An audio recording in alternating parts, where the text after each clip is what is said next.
when you study to become a psychologist, you learn a lot of theory. And then in the first 5 or 10 years of practice, all the theory bursts to life and makes sense. And you come to understand what's really going on. And I remember in the first 5 or 10 years of my practice, getting this visual in my head that what had happened for most of my patients, and this is probably not great science or academic,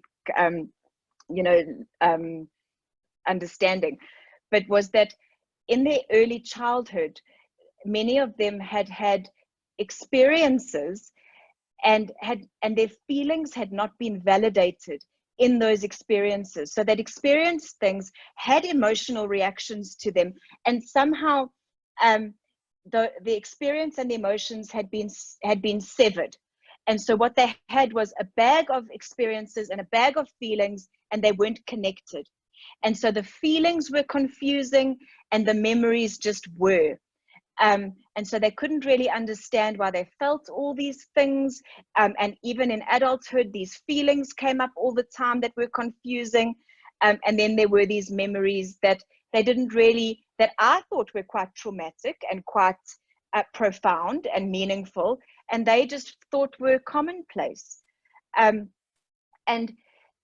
compulsions are a little bit like that as well, that we go through adult life and suddenly an experience triggers one of these feelings from our childhood bag of severed emotion.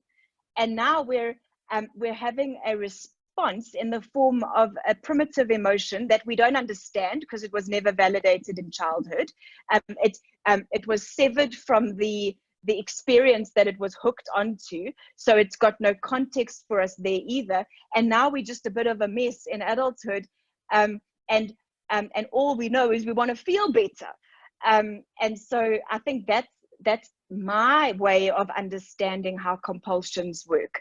I'm feeling, I don't know why I'm feeling, and I don't want to feel anymore.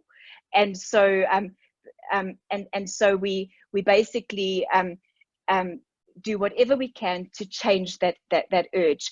And depending on what we've been exposed to, we have a whole range of things available to us that we can use to alter the current state. And people use drugs, people use alcohol, people use eating, gambling, fighting, gym, running, eating well, working hard.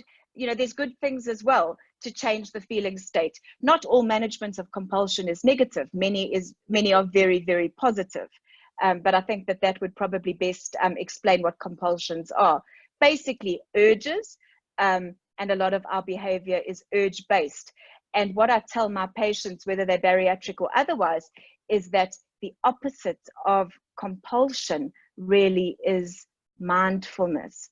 And the way to become mindful is simply to slow down. You don't have to become a yogi. You don't have to go to an ashram.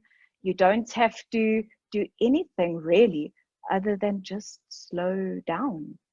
And when you slow down, the urges calm down a little and you get a better handle on what's going on. You can talk it through, and your other choices at your disposal in the privilege of adulthood come to the fore. And I think that's a great blessing, really.